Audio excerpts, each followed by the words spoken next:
Sundays used to be a very different day to the rest of the week. One day we could all relax, we could see friends and family, we could go to church. It's all changed. Should the Sabbath be a day of rest? I mean, Christina, we've gone beyond the point of return on this, haven't we? I mean, you know, here you are, you've got a deadline for tomorrow, you've got to write an article, you've got to appear on a wonderful television programme on a Sunday morning. It's not the way we live now, is it? No, but wouldn't it be nice if the government sent us a message that they didn't think of us only as units of consumption and production and worker bees. Yeah. Just once in a week, we were let off the hook, and we could not shop, and we could not work, and actually concentrate on the whole self. On each other. And on each other. Why not?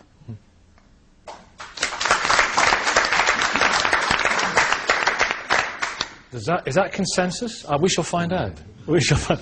I mean, Jenny, who on their deathbed ever said, "I wish I spent more time working and less with my family, less time with my children"? Who would ever say that? You know? Well, absolutely. And also, I recently did a project involving work-life balance around the world, and we are so out of step. It is just absolutely unbelievable.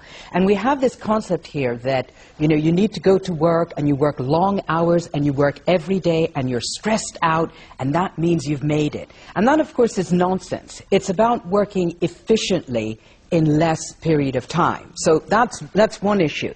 The other thing is that we all need to have, I for example, try to do something spiritual every day. I spend a certain amount, be it reading from a book on, you know, reading from the Bible, reading from a book on Buddhism, I meditate every day.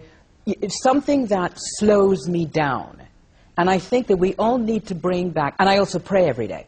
And I think that we all need to bring that back into our lives to slow ourselves down, and it makes us much more efficient and productive. Yeah. What do you think about all this, Richard? Well, I think... Local entrepreneur, local farmer, local businessman, farmer, yes. Go-getter, time is money. It is, definitely. But the big thing today is listening to debate here and what's just been said. One, my staff have right of choice. I have a young butcher. His wife has gone back to education. She can only do that in the week. And her children can only go to college to be looked after in daycare in the week. So he likes to work Sundays. He has to work Sundays. Other staff work Sundays. It's not compulsory. On the farm, we have to do it on a rota. Normally, Muggins here gets Sundays because I'm the farmer, the owner of the farm. Those animals have to be looked after. They have to be milked, fed, and done on that side of it. But right of choice. Why is Sunday a religious day? If I want to have some words, whatever my religion is, I can stop in the corner of the field while I'm watching nature and have 10 minutes. If you're driving a car, you pull over, have a break. But we're also driven these days. We're also... Michael Sluter, do you remember the days of, you know, a few years ago when I was a boy? I remember the city streets being empty on a Sunday. Yes, it's a lie to say that you can't have a really modern, productive, efficient economy and not have Sunday as a special day, because obviously Germany, France, all these other countries do keep Sunday special very substantially. I think... No, they don't. Can I just finish wait a second, I'll be right back to you. Okay. What you think they don't? The law in Germany has now changed, and shops can open on a Sunday. Shops in Germany used to have to close at 5 o'clock on a Saturday. But the law has changed in Germany now, as Michael actually knows. I'm sorry, I have to contradict. Shops can open on a Sunday. I don't want to get caught on this because David is actually telling something that's untrue. The Berlin court just said that that may not happen and overruled that decision. Let's just get back to the key point. Our lives are very stressed out. We're very pressured with time, and time is the currency of relationship. The one thing you need to develop a relationship with God or with other human beings, with your children, your spouse, your partner, and all the other people you love, the one thing you need is time, and time is our scarcest resource. Now, if we're going to, as a country and as individuals, if we're going to say, actually, it's our relationships that are most important to us as a community, and not just economics, We can have both and, but we have to have some priorities. Then I suggest that we have to make one day in the week give priority to relationships. We've got to make a buck, though, Richard. Otherwise, what will happen is that commercial pressures will run over us. And today, we've got 1.5 million parents working, affecting 2 or 3 million children. I'm sorry, I'm an entrepreneur, sir. Here in the southwest, 55% of employment is in the public service, and 45% of the rest of us who are working, and entrepreneurs and businessmen, are paying for them. Simple. Yes. So I have to work 8 days a week, as I call it, and 25 hours a day. Yes, it's my choice, but all my money I reinvest and create more employment. But why? Who do you employ, sir? And what conscience have you got to put back into the pot? Before I open my shop door every day, the government in business tax take £250 a week off me. I have to work 7 days a week. The work ethic. The work ethic. There's nothing wrong with work. Wait a minute, David. Is it the work ethic we're talking about here? I think we need to go back 2 steps. Well, no, we don't. Firstly, should the Sabbath be a day of rest? Well, actually, the Sabbath is a Jewish festival, not a religious festival. And secondly, if it were... And if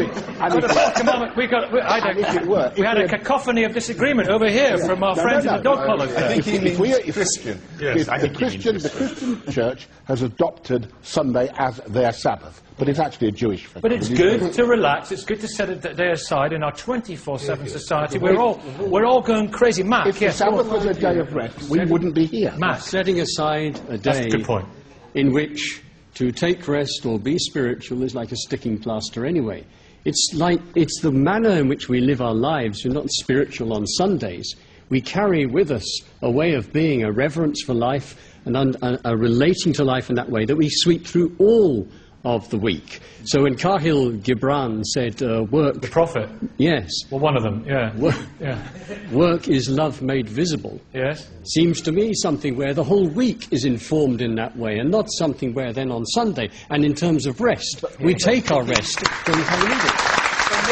Just to put it into context of people, you work for a social enterprise charity, and you're very much of the opinion that we need to set time aside. Yes, sir. Good morning to you. I was brought up as what they call a child of the manse, so I'm a Methodist minister's son. Yeah? So on a Sunday when I was brought up, it was the least time we ever spent as a family, because my father was off everywhere else. But, having said that, sorry, we talk about having one day that we should work on our relationships. Yeah. I try to work on my family 7 days of the week. Yeah. I don't need a special day.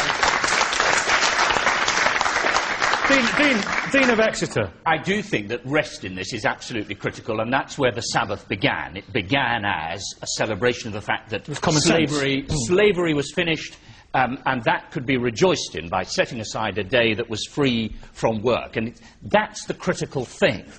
Because I had 3 years in Barbados some years ago, and what I saw there in terms of a slower speed, a more gentle pace of life, enabled a much greater quality of understanding who you were, how you related to God, and how you related to other people. Now, the rest doesn't have to happen on Sunday. This is the developed world. This is the developed world. We're a major economy. Richard first. Just change it slightly, sir. Here in the southwest, we call it manana. We are laid back, apparently, to all the people in the big city, and we're having to compete. The retailers, big supermarkets, tell farmers what they're going to do. Not religion, sir. But if we can still have right of choice, when we have our quiet times, have our family times.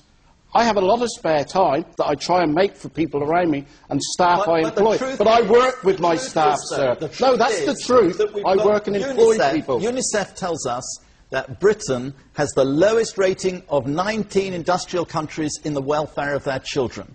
And today, we've got 3 million children who don't have a parent at home, neither father nor mother, because they're out at work. Can't we have one day of the week? 900,000 people in this country work 10 hours plus a week more than they're paid to work as well. But can't we have one day of the week when we say, look, families and friends must take priority, which and we're going to be? I don't mind which day of the week, as long as it's a shared day off.